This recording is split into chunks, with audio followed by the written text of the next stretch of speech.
Salut, j'espère que tu vas bien, que tu as passé une bonne nuit, une bonne matinée, une bonne ce que tu veux, une bonne comme tu as envie. On se retrouve pour faire une vidéo. On va parler d'un moteur hybride, encore un moteur hybride. Normalement, je devais faire à la suite de l'autre un moteur MBK. J'ai déballé tout ça, machin, moteur MBK, moteur donc c'est avec un 50 MVT S-Race, si je dis pas de bêtises, un truc comme ça. Donc pour MBK, avec un petit vélo Jazil, je suis encore un peu le Covid, excuse-moi. Et du coup, c'est avéré que du coup on va pas monter le kit parce que le kit est daubé. On a un jeu cylindre piston qui est horrible. On a un booster qui débouche dans le transfert. Bah, à partir de là, au niveau des ébavurages, tu sais, dans le cylindre, tu as le petit booster et tu as le transfert qui est juste en dessous. Et en fait, ils se font un petit bisou. Donc, il y a pas mal de bulles au niveau du Nicasil. Et du coup, j'ai dit aux collègues, remonte pas ça parce que c'est source en merde. C'est pour un truc qui marche pas ou que le Nicasil il dégomme en 3 semaines. Ça vaut pas la peine quoi. Donc voilà, donc du coup je me suis rejeté sur ce moteur là, donc un autre moteur qu'on a à faire, donc un moteur hybride, sur lequel ce matin j'ai déjà un petit peu bricolé, donc on va parler un petit peu de ce moteur là. Donc ce moteur là, on est sur un moteur hybride à refroidissement à air, donc c'est quelque chose qu'on voit jamais ou très rarement. Moi c'est le premier que je fais en tout cas, les moteurs hybrides j'en ai quand même fait quelques-uns et là c'est le premier que je fais, c'est sûr. Donc on est sur un moteur quasiment complet Athena avec un vélo Athena, avec un kit Athena. Donc on est sur un 47.6, mais on est sur une course longue de 43. Donc c'est un vélo Athena. On peut aussi parler de ce vélo parce que bah, je l'ai mis dans le tour ce matin pour voir comment ça tournait. Il tourne quand même plutôt rond et je trouve que c'est un vélo qui est quand même de plutôt quand même bonne facture pour un prix, je pense, raisonnable. Je connais pas le prix, mais je pense que c'est un truc à un tarif quand même avec un tarif plutôt raisonnable.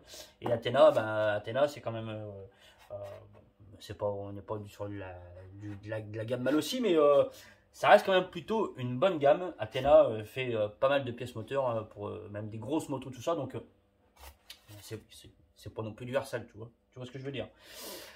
Donc non, voilà, donc plutôt quand même un bon vélo. Moi ce matin j'ai déjà bricolé un petit peu les carters. On va aussi donc parler, si jamais tu as envie de te faire un moteur hybride, de ce qu'il faut faire et pas faire sur les carters. Alors ce que moi je vais pouvoir, ce que je peux te conseiller de faire ou de pas faire.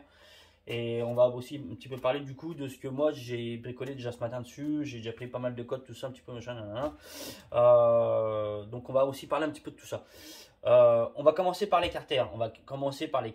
Donc ce qu'il faut faire ou ne pas faire. Hein. Là, c'est quelque chose que moi j'ai vu sur ces carters-là. Hein. Tant pis, c'est pas grave. Hein. Le monsieur, enfin le collègue, il a déjà un petit peu travaillé les carters. Il les avait découpés. Alors, ce qu'il faut faire, surtout ne pas faire, c'est enlever trop de matière, si tu veux, ici. Vaut mieux découper déjà grossièrement et après vraiment affiner à la lime et réduire et essayer d'avoir une partie vraiment bien plane, hein, si tu veux. Mais il ne faut pas enlever trop de matière ici. Hein. C'est déjà la première chose à faire. Le mieux, c'est d'essayer de se récupérer, si tu veux, sur ce plan, sur le plan de cette vis-là. Là, tu as une grosse vis de 8, là, ou même de 10, non, c'est du 8. Donc, il faut essayer de garder ce même plan-là, d'accord, pour que tu puisses faire ton support, d'accord, d'une seule plaque et le plus gros possible, parce que c'est aussi intéressant d'aller se choper pour faire ton support sur cette vis-là, pour avoir le maximum de prise possible. Ce qu'il ne faut pas faire aussi, que j'ai vu aussi sur ces carters-là, c'est que le monsieur, si tu veux, donc ces carters-là, tu as un demi-carter qui est percé de part en part, d'accord, et l'autre demi-carter dans lequel en fait tu as déjà les filetages. Et le collègue, ce qu'il a fait, c'est que du coup, il a percé aussi ce carter-là de part en part. En fait, si tu veux, il a fait sauter les filetages. Et malheureusement, il y a certains endroits, ben, tu vas être un peu, baisé, comme voilà, hein, parce que du coup, tu retombes pas sur des trucs nickel, comme là, la vis qui est là, tu vois, là, le trou qui est là, du coup, qui est tout en cône, qui est tout en puits, quoi, et du coup, ben, ça va être compliqué pour aller remettre ici un écrou, n'auras pas vraiment un plan de rondelle qui sera vraiment bien plat, quoi. Tu vas être dans un trou tout conique, et du coup, ça, c'est pas terrible.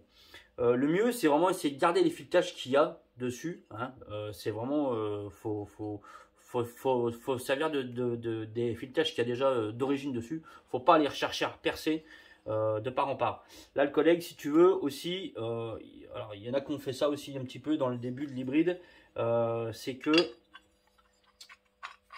là, tu as la vis qu'elle a là, et si tu veux, en fait, ils ont percé de part en part pour aller pouvoir rechoper ici, du coup, pour se faire une prise pour mettre le support moteur. Mais ce qui est bien, ce qui est le mieux, au pire, c'est de repercer ici, là, tu vois, tu as un plan, tu as largement de quoi te repercer, et c'est aussi pour ça d'ailleurs qu'il faut garder de l'épaisseur, hein. C'est pour pouvoir avoir le plus de filetage possible. Là, du coup, on a, à mon avis, en tout cas, c'est 10 mm. On a 11 mm. Donc, du coup, ça laisse pas grand chose, quoi. Ça laisse vraiment pas grand chose. Le mieux, c'est de pouvoir avoir à peu près, si tu reprends sur ton plan de joint là, je crois de mémoire, tu as quasiment 20 mm. Donc là, c'est quand même déjà plus intéressant. Donc, faut bien. Enfin, faut éviter de percer en fait de part en part et de baiser les filetages pour pouvoir reprendre après un futur support moteur. Le mieux, c'est vraiment de percer là. Alors en fait, tu as les carters Oveto, tu as les carters Nitro qui sont foutus différemment. Les carters Nitro, là ici, en fait, ils sont pleins. Bouge pas. Je vais te dire ça tout de suite. Non. Il y a un endroit où les carters Nitro sont pleins et pas les Oveto, ou je sais plus lequel des deux. Mais bon, là, tu as de quoi te faire. Ici, là, tu as de quoi te reprendre pour faire un trou et faire un perçage et avec du filetage. Et là aussi, hein, si tu veux. Là, si tu meules pas trop, si tu n'enlèves pas trop de matière, ben en fait, là, ici, pareil. Hein, tu peux te refaire un truc bien et de refaire du filetage et tout ça. Voilà, pour vraiment te refaire un support moteur et avoir le plus possible de plans plats, en fait. Voilà, ça c'était vraiment les choses à faire, à vraiment attention si jamais tu as envie de te faire des carters moteurs hybrides. Là pareil, hein, faut pas enlever trop de matière. Bon voilà, il est plutôt bien. Moi j'ai repassé un petit peu tout ça à la fraiseuse pour avoir vraiment un plan, un siège de support qui soit le plus plat possible. Parce que si tu découpes un peu à l'arrache et du coup tu as un plan de support moteur qui est tout guingois, c'est pas top non plus. C'est vraiment le mieux, c'est vraiment essayer de découper, de dégrossir, et après ben, si tu as une fraiseuse, un truc comme ça, ben, tu passes à la fraiseuse et tu reçois vraiment un truc nickel, bien nickel. Ou après ben, vraiment essayer d'aller à la lime de réduire le plus possible et tout en gardant le plus de matière possible. Faut bien garder aussi ça en tête, hein, qu'il faut garder de la matière. C'est ce qui te fera aussi ta solidité de tes carters et ce qui va te pouvoir permettre de rechoper du coup plus d'endroits et plus de filetage pour aller remettre du coup ton support moteur. Voilà. C'était le petit point, la petite astuce carter hybride. Le moteur, donc comme j'ai dit, on est sur un 47.6 donc Athena avec une course 43, ce qui nous emmène la cylindrée à, je l'ai marqué, à 76 cm3, donc 76,51 exactement. D'accord, toujours important. Kevin, comment t'as pris ta cote? Non, c'est moi qui ai dit une boulette. J'ai regardé ma vidéo parce que j'ai un collègue qui m'a marqué. Hey Kevin, je comprends pas ton calcul. Bah ouais, parce qu'en fait, dans mon calcul, j'étais tellement dans mes calculs des plus, des moins, machin, qu'en fait, je t'ai dit une boulette sur le calcul de la cylindrée de ton moteur. C'est pi fois le rayon, d'accord, fois le rayon, fois la course. Voilà. Et pas plus le rayon et plus le rayon. D'accord. Là, c'était pas bon. J'étais dans mes plus de ma tête. Non, je me suis trompé. C'est pas ça, Kevin. C'est pas ça. Donc là, la cylindrée exacte, elle est de 76,51. Donc moi, j'ai déjà pris les diags. J'ai déjà pris un petit peu, pas mal de trucs pour voir un petit peu où est-ce que j'allais me diriger et pour savoir si que ce moteur-là, en fait, allait m'annoncer. Et donc, bah, c'est moyen. C'est moyen. On a déjà un piston qui descend très bas, qui descend plus bas que les transferts. Donc déjà là, ça m'embêtait un petit peu. On descend plus bas de beaucoup même, hein. On descend plus bas de beaucoup, donc je me suis dit, bah c'est pas très bien. Donc on va essayer de reprendre un petit peu l'embase. Et je me suis dit, ouais, mais attends, on va quand même prendre aussi le rapport volumétrique, tout ça. On a un squish qui fait 3 cm, donc on est beaucoup trop. Par contre, on a un rapport volumétrique déjà de 15, donc qui comprime déjà pas mal.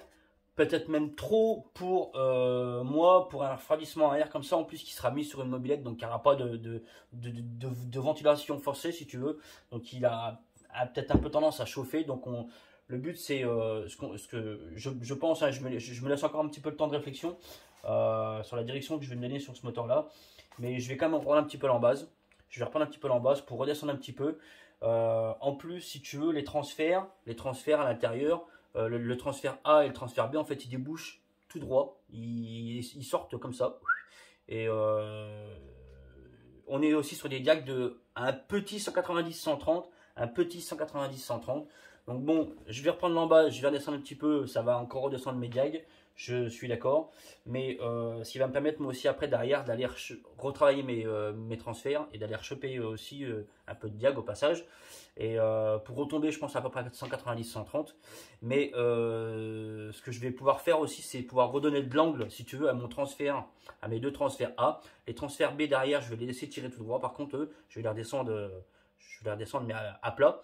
Et que là, ceux-là, là, je vais les redescendre aussi un petit peu, qui recrache un petit peu en direction de la culasse, si tu veux. Pas qui crache comme ça, mais qui crache comme ça. On a un échappement qui a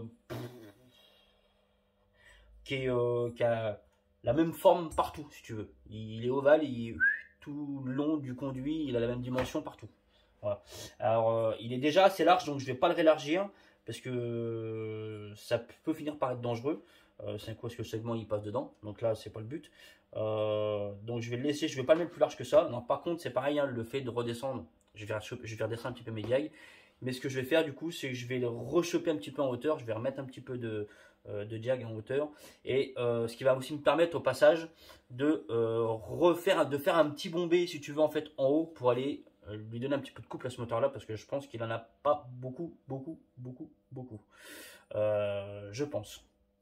Il en aura un petit peu forcément dû à la cylindrée, mais après c'est tout. Donc je pense que je vais me diriger par là. Après forcément derrière on va reprendre aussi le rapport volumétrique, on va retravailler la culasse. Autant dire qu'il y a beaucoup de travail sur ce moteur là. Je ne m'attendais pas à avoir autant de boulot sur ce moteur là. Mais je pense que c'est la direction que je vais lui donner pour avoir un truc plutôt sympa. Voilà. Vilebrequin, ben non, tout à l'heure je te disais, hein, sinon je pense que c'est un Vilebrequin qui est plutôt qui est plutôt bien foutu.